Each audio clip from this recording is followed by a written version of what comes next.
সীমারেখার নিরিখে খুবই কাছাকাছি অবস্থান দুটো দেশের, ভারত আর চায়না। স্বাধীনতা পেয়েছিল প্রায় কাছাকাছি সময়, কিন্তু উদারীকরণটা ওরা শুরু করেছিল আমাদের থেকে একটু আগেই। সেই জন্যই হোক বা আরও অন্যান্য নানান কারণে আজ এই মুহূর্তে আমাদেরকে অনেকখানি পেছনে ফেলে এগিয়ে গেছে চায়না। অথচ একটা সময় মনে করা হতো যে এই চায়নায় যে জাতির অধ্যুষিত, তারা আফিং খেয়ে নাকি সারাদিন ঘুমিয়ে থাকতেই পছন্দ করে। সেই রকমই একটা সময় চায়নায় পাড়ি দিয়েছিল কলকাতার ছেলে শাগনিক রায়। সেই থেকে একটু একটু করে আজকে এক বিশাল বাণিজ্যিক সাম্রাজ্যের অধীশ্বরী বলা যায় শাগনিক রায়কে। এত বছর বাদে উনি আবার ঘরে ফিরেছেন কিছু ব্যবসায়িক পরিকল্পনা নিয়েও। তো আজকে আমরা আমাদের মধ্যে শাগনিক রায়কে পেয়েছি। সঙ্গে আছেন শাগনিকদার শ্রী রায়ের স্ত্রী, যিনিও চায়না থেকে এসেছেন, ওনার বাণিজ্যিক সঙ্গিনী হিসেবেও বটে। আমরা শাগনিকদার কাছে শুধু ওনার বাণিজ্যিক অগ্রগতি কিভাবে হয়েছে তা নয়, চীনেরও এই পুরো সময়টার মধ্যে কিভাবে অগ্রগতি হয়েছে এ সবটাই জানতে চাইব। শাগনিকদা, আপনি আমাকে বলুন যে আপনি যে সময় চীনে গিয়েছিলেন সেই সময় তো আপনার কোনো ব্যবসায়িক পরিকল্পনা ছিল না, সম্পূর্ণ এক ভিন্ন উদ্দেশ্য নিয়ে আপনি চীনে পাড়ি দিয়েছিলেন। সেইখান থেকে ব্যবসার জগৎটায় ঢুকলেন কিভাবে? চীনে প্রথম যাই চীন সম্পর্কে জানা এবং অনেক কিছু শেখার জন্য, যেগুলো ভারতে বসে চীন সম্পর্কে জানা বা শেখা যায় না। তা এইভাবে একটি অন্য দেশের একটা কোম্পানি ভারত এবং চীনের মধ্যে ব্যবসার একটা মেজর অংশ কন্ট্রোল করত। তা আমি তখন ভাবতাম যে কেন ভারত আর চীন দুটো দেশ সরাসরি নিজেদের মধ্যে ব্যবসা না করে একটা অন্য তৃতীয় দেশের মাধ্যমে ব্যবসা করছে। এটা নিয়ে আমি অনেক চীনে থাকতে থাকতেই অনেকের সাথেও আলোচনা করেছি, অনেক ভারতীয়দের সাথে, চীনেদের সাথে, যে আমরা সরাসরি ব্যবসা কেন করতে পারি না। সেটা কিরকম সময়টা ছিল, মানে সাল? সেটা 1995-96 এরকম সালে। এরকম অনেক সবাই বলতো যে হ্যাঁ, খুব এক্সেলেন্ট আইডিয়া, খুব ভালো idea, it should be done, কিন্তু কেউ কখনো করতে আসতো না। তা 1996 সাল নাগাদ আমি দুজন পার্টনার পাই। একজন হচ্ছে ম্যাড্রাস বেসড আর একজন হচ্ছে দুবাই বেসড। তা আমরা একসাথে একটা খুব ছোট্ট উদ্যোগ নিয়ে যে ভারত আর চীনের মধ্যে সরাসরি ব্যবসা শুরুর প্রচেষ্টা চালাতে শুরু করি। তা বিভিন্ন জিনিস নিয়ে, বিভিন্ন প্রোডাক্ট নিয়ে আমরা ট্রেডিংয়ের শুরু করতে চেষ্টা করি, কিন্তু অনেক দিন, প্রায় 1 বছর মতো নাথিং ওয়াজ ওয়ার্কিং, কোনো ব্যবসায় ঠিক মতো ছিল না। তারপরে হঠাৎ এক সময় এটা ইট ওয়াজ কোয়াইট সাডেন, যে আমাদের একজন কন্ট্যাক্ট চাইনিজে বায়ার, তো ও কিছু আয়রন ওরের অর্ডার প্লেস করে আমাদের। তো দ্যাট ওয়াজ দ্য স্টার্ট, এবং then I never had to look back. তখন থেকে প্রথম একটি শুরু হলো, এবং তারপরে it was just it became a process. এবং সবাই খুব পছন্দ করতো চীনে, সেটা হচ্ছে যে ভারতের জিনিস ভারতীয়দের থেকে সোজাসুজি ডাইরেক্টলি কিনবো, rather than buying it through the Japanese companies অথবা সিঙ্গাপুরের বা আমেরিকান কোম্পানির কাছ থেকে। মূলত ট্রেডিং এর মাধ্যমেই আপনার শুরুটা। আমি ওয়েন্ট থ্রু ট্রেডিং, তারপরে ট্রেডিং আয়রন ওর দিয়ে শুরু, তারপরে chrome, manganese, metallurgical coke, rock phosphate, বিভিন্ন রকম মিনারেলস ট্রেডিং করতাম।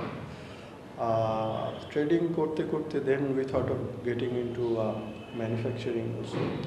তখন আমি invested in some textile factories central China, সাংহাইয়ের কাছাকাছি ট্রোজিয়ান প্রভিন্সে।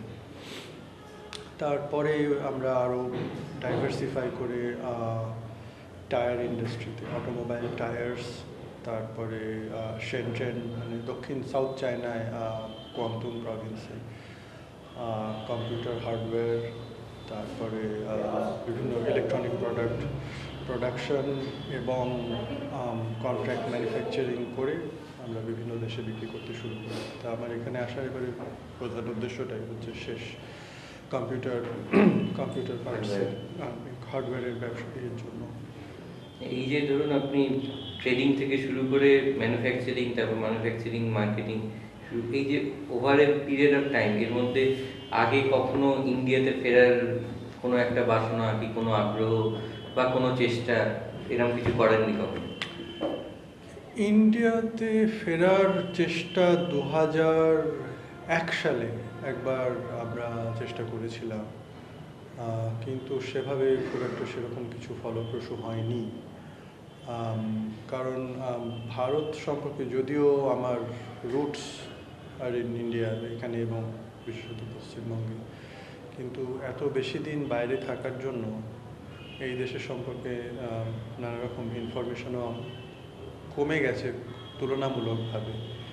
এবং ঠিক এখানে ব্যবসা বা বাণিজ্যের যে আবহাওয়াটা সেটা সম্পর্কেও আমার মানে আইডিয়া অনেক কমে গেছে গত 10-15 বছর। কারণ সব কিছুই চেঞ্জ হতে থাকে, এখানে প্রচুর পরিবর্তন হচ্ছে।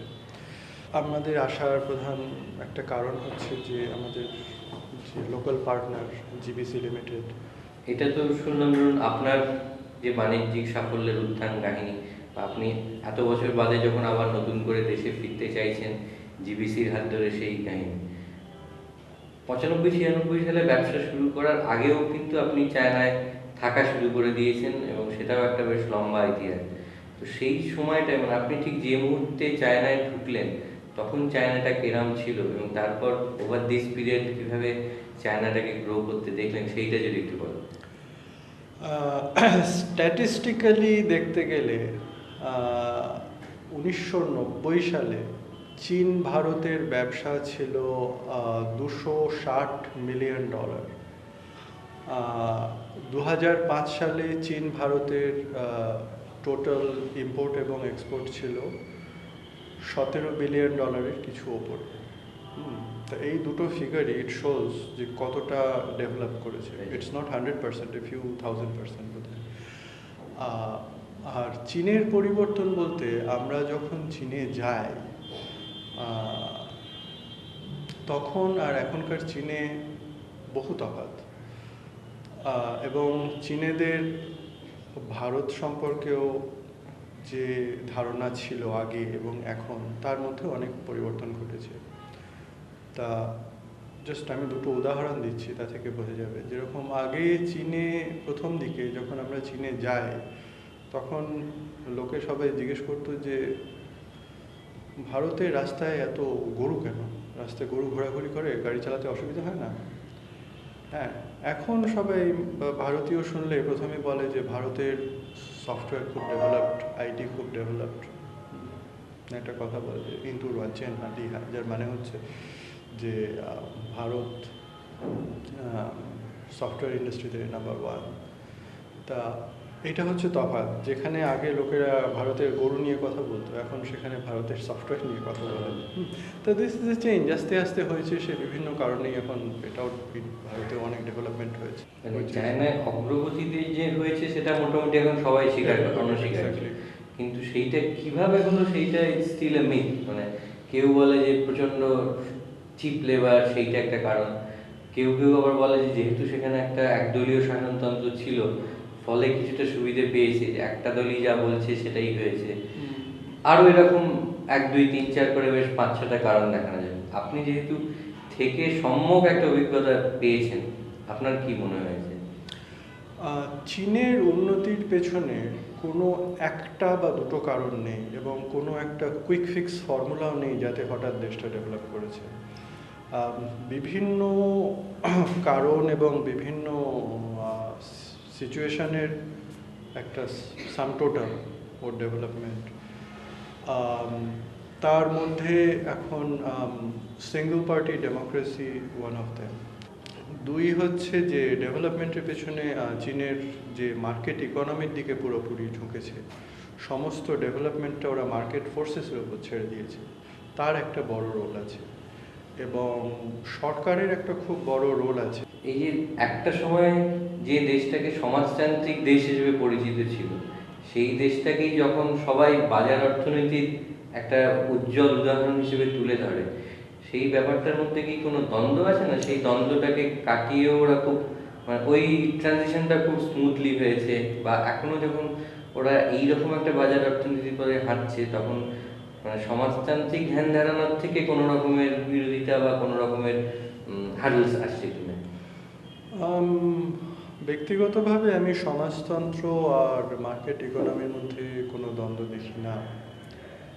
আর চীনেরা এবং আমিও মনে করি একটা জিনিস যে বিবেকানন্দ যেরকম বলে গেছিলেন, সবার ওপর মানুষ সত্য, তাহার ওপর নাই।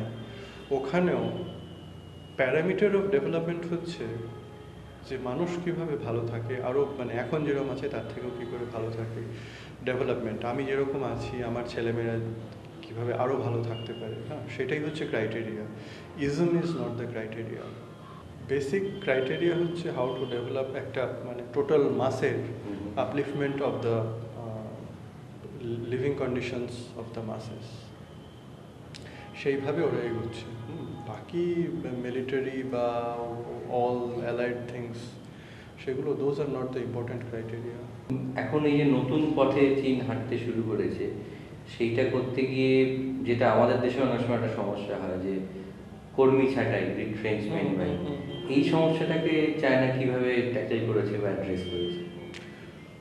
কর্মী ছাঁটাই এর দুটো দিক আছে। 1997 সালে সরকারে অনেক কর্মীকে ছাঁটাই করা হয়। সরকারে বলতে মিনিস্ট্রি অফ কমার্স, যেটা হচ্ছে কমার্স মিনিস্ট্রিতে প্রায় 52% কর্মীকে ছাঁটাই করে দেওয়া হয়, এবং that included some director generals. Director general মানে আমাদের প্রায় জয়েন্ট সেক্রেটারি বা সেক্রেটারি লেভেলের লোক আছে, তাদের সরিয়ে দিয়ে তাদের আবার অন্যান্য অনেক রকম কাজের ব্যবস্থা করে দেওয়া হয়। কাজের থেকেও ট্রেনিংয়ের ব্যবস্থা করে দেওয়া হয়, যাতে তারা গিয়ে কিছু শিখে দে ক্যান ডু সামথিং। সেই জন্য ওদের সরিয়ে দিয়ে ওদের অন্য কিছুতে, যাতে where they can be more productive to the society and do justification both to the society as well as to themselves. সেই জন্য সেভাবে করা হয়েছে। এটা এক নম্বর। আর দুই হচ্ছে, চীনের একটা খুব বড় সুবিধা হয়ে গেছে যে ওখানে এত ইনভেস্টমেন্ট, ফরেন ডাইরেক্ট ইনভেস্টমেন্ট গত বছরে $75 বিলিয়ন ছিল। ফলে চাকরি অনেক পাওয়া যায়, লট অফ নিউ কোম্পানিজ। যেহেতু সোশ্যাল আনরেস্ট নেই এবং proper policies are there, simplified policies are there for developing industries, সেই জন্য সবাই গিয়ে ওখানে ইন্ডাস্ট্রি খুলছে। তার ফলে চাকরি চলে গেলেও চাকরি পেতে খুব একটা যে লোকের অসুবিধা হয় না তা না। Of course there's a part of the people যারা হু ক্যান্ট ডু এনিথিং, তাদের চাকরি পেতে অসুবিধা হয়। এইটা একটা দিক। আর একটাও যেটা মানে তুলনামূলক বিচারে আসতে পারে, সেটা হচ্ছে তাহলে শ্রমিকদের স্বার্থ রক্ষার জন্য ওখানে এখন কি কি মেকানিজম বা শ্রমিকদের স্বার্থ রক্ষা, first of all labour law হচ্ছে 1995 সালে ইমপ্লিমেন্টেড হয়। তার আগে লেবার ল ছিল না। এখন তাতে শ্রমিক, এবং সেটাকে দ্যাট হ্যাজ বিন চেঞ্জিং, প্রত্যেক বছরই ওরা চেঞ্জ করে আরও বেটার করে। তা দুটো জিনিস, এক হচ্ছে যে শ্রমিক যারা, তাদের হেলথ ইন্স্যুরেন্সটা strict, it is a must. দুই হচ্ছে যে মিনিমাম ওয়েজেস, সেটাও খুব রিগারাসলি ইমপ্লিমেন্ট করা। আর ওখানেও মানে লো ক্লাস লেবার বলতে যারা এমনি শ্রমিক, মজুর, বিল্ডিং কনস্ট্রাকশনে বা এগ্রিকালচারে কাজ করে, তাদেরও অনেক সময় মাইনে পেতে অনেক সময় দেরিও হয়ে থাকে, মানে বেশ ইট গেটস প্রলংড। তা দ্য গভর্নমেন্ট রিসেন্টলি, মানে গত এক বছরে খুব দে আর টেকিং ইট সিরিয়াসলি, এবং তার জন্য কিছু স্পেশাল কোড করা হয়েছে যাতে খুব কুইক ডিসপোজ অফ করে দেওয়া হয়। এবং সে কোর্টগুলো যদি আবার এই ধরনের কেস না নেয়, তার একটা আবার কমপ্লেন সেল করা হয়েছে। দোজ কোর্টস গেট ফাইন্ড, মানে those people working in those courts they are in trouble. তা খুব তাড়াতাড়ি যাতে সবাই মানে ঠিক মতো, ঠিক সময় মতো দেয়ার প্রমিসড মাইনেগুলো পেয়ে যায়, সেগুলো ইমপ্লিমেন্ট করার জন্য they have set up an infrastructure. সেই অর্থে চীন সমাজতন্ত্রের পথ ছাড়েনি, শুধু সমাজতন্ত্রের ব্যাখ্যাটাকে বদলে নিয়েছে। সেই জন্য ওরা সবসময় বলে যে সোশ্যালিজম উইথ চাইনিজ ক্যারেক্টারিস্টিক্স। ওরা কখনো বলে না সোশ্যালিজম, কখনো বলে না ক্যাপিটালিজম। চীনের কথা তো শুনলাম, আবার যদি আমরা ফিরে আসি যে আপনার এবারের কলকাতা সফর বা এদেশে আসা, এই যে নতুন যৌথ উদ্যোগ আপনি করতে যাচ্ছেন গ্লোবাল বাইনারি কনসেপ্টের সঙ্গে, ঠিক কী ধরনের কাজ করবেন বা মানে পরিকল্পনাটা কি? শুরুতে আমরা চীন থেকে কম্পিউটার পার্টস নিয়ে এসে এখানে অ্যাসেম্বলি করে লোকালি বিক্রি করব। নেক্সট স্টেপ হচ্ছে তার থেকে যা প্রফিট হবে তার একটা পার্সেন্টেজ নিয়ে we want to develop a training centre for hardware, কারণ ভারতে সফটওয়্যার টেকনিশিয়ানস প্রচুর, কিন্তু কম্পারেটিভলি হার্ডওয়্যার টেকনিশিয়ান অনেক কম। সেই জন্য আমরা হার্ডওয়্যার টেকনিশিয়ান একটা টিম অফ পিপল তৈরি করতে চাই। তারপরের স্টেপে আমরা এখানেই পশ্চিমবঙ্গে এই হার্ডওয়্যারগুলো এখানে তৈরি করতে চাই, manufacturing, we want to go into manufacturing করে এখানেই পুরো ফুল সেট অফ কম্পিউটার্স তৈরি করে লোকালি বিক্রি করা পশ্চিমবঙ্গে, তারপরে স্লোলি অল ইন্ডিয়া সারা ভারতে বিক্রি করা, তারপরে অন্যান্য সার্ক দেশে বিক্রি করা, কারণ ভারতের সাথে সার্ক দেশের ট্যাক্স হলিডে এগ্রিমেন্ট আছে, যেগুলো আমরা চীনে বসে তৈরি করে বিক্রি করতে অসুবিধা হবে, তাই এখানে ভারতে তৈরি করলে সেগুলো বিভিন্ন দেশে বিক্রি করতে সুবিধা। ফাইনাল এইম হচ্ছে এখানে লোকালি তৈরি করে উইথ চাইনিজ টেকনোলজি লোকালি এবং ইন্টারন্যাশনালি বিক্রি করা। তা that is totally different from the traders, কারণ ট্রেডার একটা সে দেখতে চায় যে সব থেকে খুব সস্তায় এনে বেশি দামে বিক্রি করে প্রফিট মার্জিনটা বাড়ায়, কিন্তু আমরা চাইছি যে নট দ্যাট টু, আমরা want to set up our own brand, premium brand, যেটা which will be based on not on use and throw but on quality আর লং টার্ম ইউজ। এই স্পিরিটেড নোটেই আমরা শেষ করব আজকের কথোপকথন। শুধু শেষ করার আগে এটাই বলবো, যখন তামাম দুনিয়ার বাজারই ছেয়ে গেছে মেড ইন চায়না প্রোডাক্টে, তখন বোধহয় সম্ভবত আমরা অন্তত একজনকে পেয়েছি যার আর কিছু না হোক এই ব্যবসায়িক সত্তাটা মেড ইন চায়না। নমস্কার।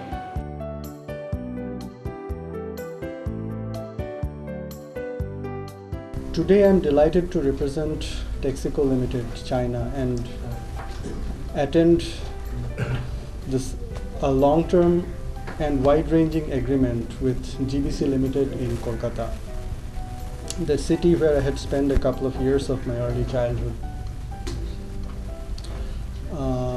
Please allow me on behalf of TXYCO Ltd to express thanks to the cordial invitation extended by the management of GBC Ltd. You know, if you're a foreigner taking a cab in China, the driver often gets into a conversation with the passenger, specifically if he is a Chinese-speaking foreigner.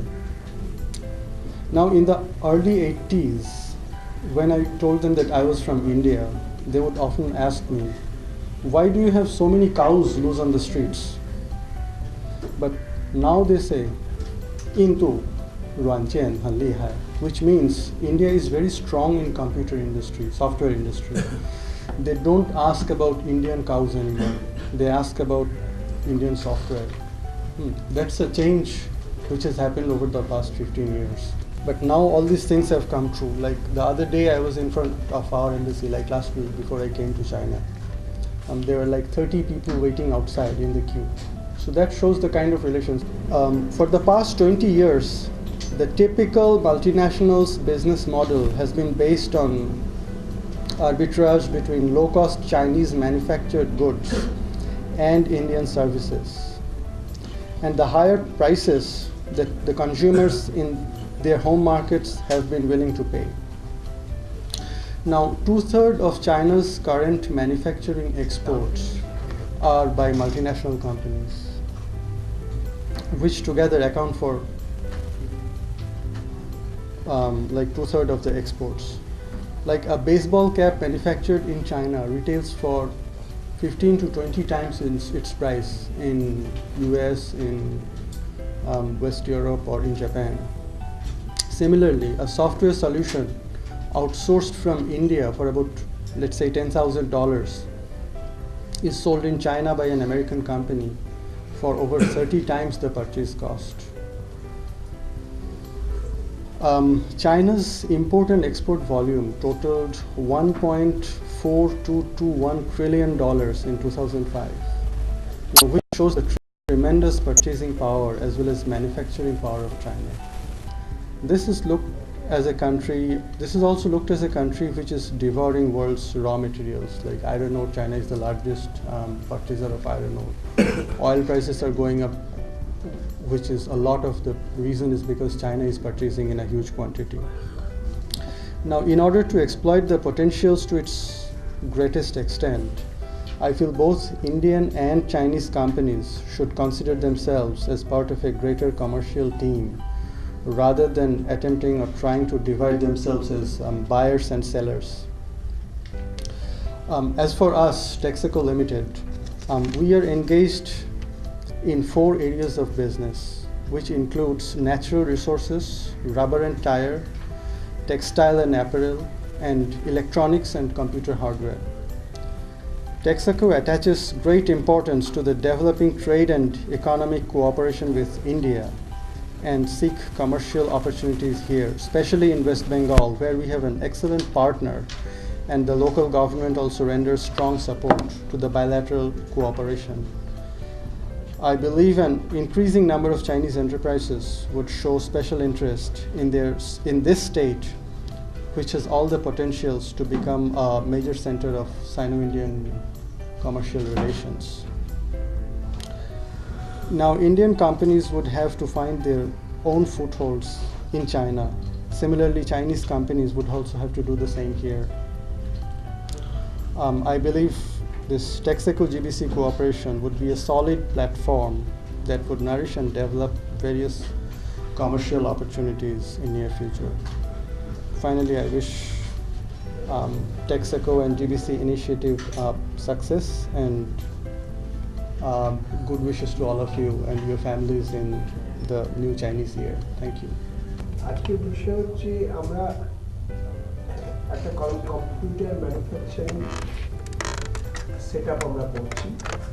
এর মধ্যে সবচেয়ে বেশি যেটা উল্লেখযোগ্য যে পুরো ভারতে এই প্রথম চায়নার সঙ্গে একটা যৌথ উদ্যোগে কম্পিউটার ম্যানুফ্যাকচারিং হচ্ছে।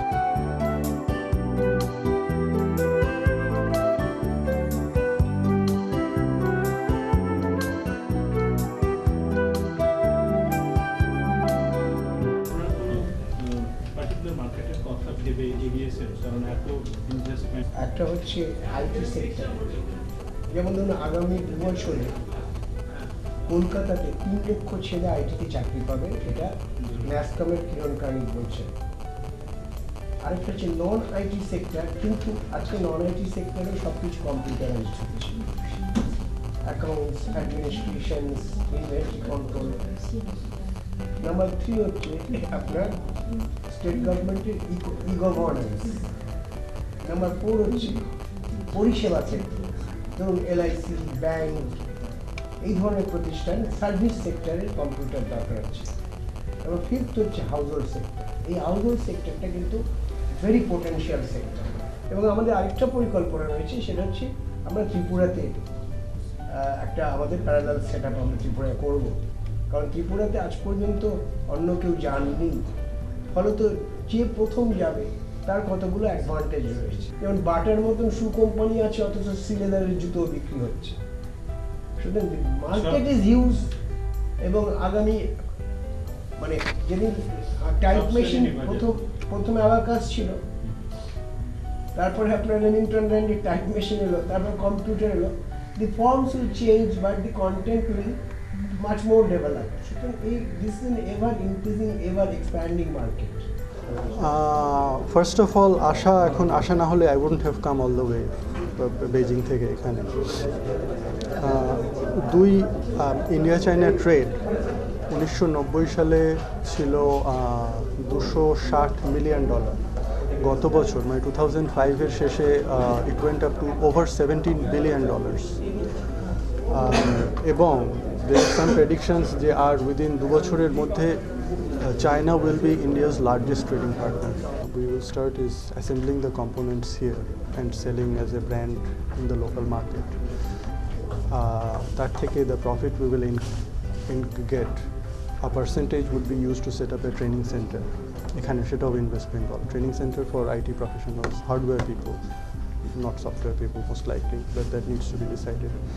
Third হচ্ছে once the market picks up, মার্কেটটা ঠিকভাবে তৈরি হলে we will be producing those things এখানে locally, এবং with those professionals whom we have trained here locally, তাদের দিয়ে full product বানিয়ে as a brand we will market it locally all over India and if possible internationally.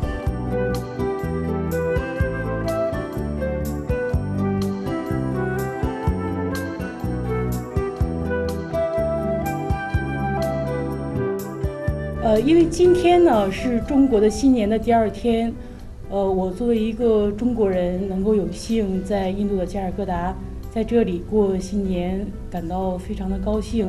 那么同时呢，也衷心的祝福在座的各位，能够像我们所有的中国人一样，能够新年快乐，万事如意。I'm very happy to be able to be here in Calcutta on the second day of the Chinese New Year. I wish all of you here, sitting here, and all of your families, happy Chinese New Year. 那么同样也非常的荣幸呢，我们 TXYCO 公司能够和 GBC 公司，有这么一个好的一个合作的开始。We're very happy that our company, TXYCO and GBC could have cooperation, and we look forward to a long-term relationship with our Indian partner. 并期望呢，我们 TXYCO 公司能够利用自己的优势，与 GBC 公司能够有一个非常好的合作结果。And we look forward to a positive and mutually beneficial result out of the cooperation between two of our companies. 并预祝我们双方的公司能够合作成功。谢谢。So we hope that the mutual relationship our company will have a fruitful result, beneficial to both the companies as well as all the people of Calcutta. Thank you. এখনো আমাদের brand name সম্পর্কে আমরা করিনি, আমরা মূলত ওদের আশা এবং সেই সমস্ত ব্যাপারটার চূড়ান্তকরণ এই জন্য অপেক্ষা করছিলাম। এবার আমরা ব্র্যান্ড নেমের কথা ভাববো। দাম কত হতে পারে? দাম কত হবে আমি মিস্টার সাগনিক রায়কে অনুরোধ করব, ওদের সঙ্গে আমাদের আলোচনা যেটা হয়েছে, আমরা 4টে সেগমেন্টের কথা ভাবছি। Maximum above 40. 12,000-14,000 এর মধ্যে কমপ্লিট সেট দিচ্ছে এখানে। তার সঙ্গে আপনাদের তার মধ্যে দামের দিক দিয়ে কি হচ্ছে আর কোয়ালিটির দিক দিয়ে কতটা জানতে চাচ্ছি। এখন নাম্বার 1 12,000 বা 14,000 যে সেটটা পড়ছে তার ডিটেলস স্পেসিফিকেশন আমি জানি না ঠিক কী ধরনের, ফলে the specification definitely it would be different from আমাদের 12,000 আর এখানে যারা 12,000 বিক্রি করছে। কারণ আমাদের হচ্ছে কি, উই আর ডাইরেক্টলি এখানে আমরা we are doing it between a Chinese company and an Indian company. যে কোনো ইন্ডিয়ান ট্রেডার ওখান থেকে কিনে এনে বিক্রি করছে, that is not the case, number 1। আর চীনের সাথে ব্যবসায় সবথেকে বড় একটা issue, you might everybody with having that experience, যে চীনের product it's Chinese product, not a good quality product. এখন the issue with China is, আমি এটা I will just read it out letter, যে you can get the best quality product in China and you can get bad products in China. But now it depends what you want to buy for the buyer and what the seller wants to sell. তা এখানে problem হয় কি, যে যারা trader they always go for the cheapest, সব থেকে সস্তা দামের মাল এখানে এনে বিক্রি করে ফর হায়ার প্রফিটস। কিন্তু আমাদের এখানে আমরা যেটা the initiative we are launching, it's not 100% profit motivated. Of course profit is a major part, profit ছাড়া nobody works, কিন্তু we have other plans to train people, এবং যাতে the reason of training is then we can set up our own production units here, যাতে আমরা our trained people we can use them there, দিয়ে to diversify not only এখানে locally but all over India and hopefully in Southeast Asia or other countries যেখানে আমাদের marketing network আছে। ফলে we are looking at a long term strategy, not just কিছু computer নিয়ে এসে অমুক একটা নাম দিয়ে বিক্রি করলাম, তারপরে 1 বছর পরে কোম্পানি মানে we go into something else.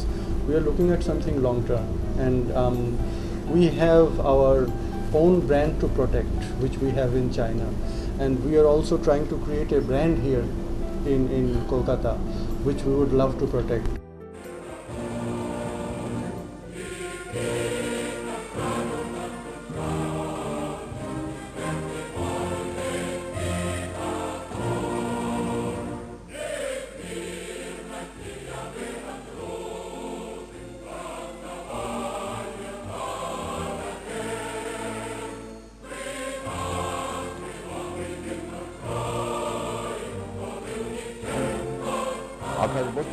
On 3rd February 2006, 5:30 p.m., TXYCO delegation meets Jyoti Basu, member of Politburo, CPIM, and former Chief Minister of West Bengal.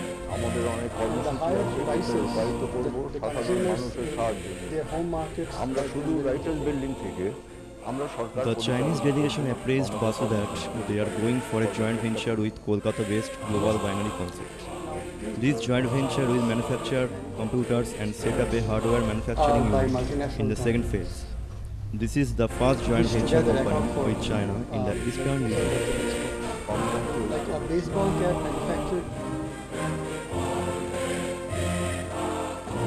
আর আমার কাজ ছিল বাইরের সঙ্গে ভেতরের যোগাযোগ, টাকা পয়সা তোলা, শিক্ষা দেওয়া, মাছবাদ সম্বন্ধে এইসব কাজ ছিল। Basu was happy to learn this. He reminisced his experience in China. He also explained the policy pursued by the Marxist government of Bengal and wished success for the joint venture company.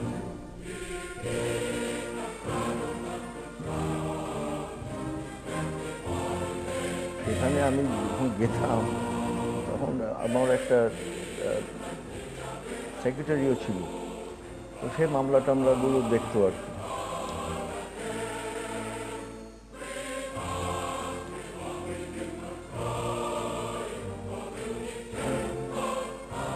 মানুষের সহযোগিতা দরকার, সরকারি কর্মচারী ইত্যাদি সবারই সহযোগিতা দরকার।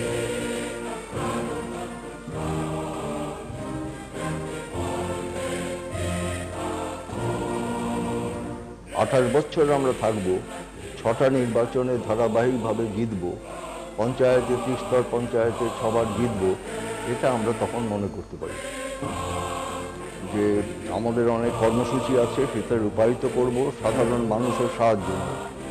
আমরা শুধু রাইটার্স বিল্ডিং থেকে আমরা সরকার পরিচালনা করব না বা আমাদের কর্মসূচিকে রূপায়িত করার চেষ্টা করব না। সমস্ত মানুষের সহযোগিতা দরকার, সরকারি কর্মচারী ইত্যাদি সবারই আমাদের সহযোগিতা দরকার, এই তখন আমি বলেছিলাম। তারপরে তো ঢুকলাম রাইটার্স বিল্ডিং, এটা 77 সালে, তখন আমাদের বামপন্থী ঐক্য হয়েছিল।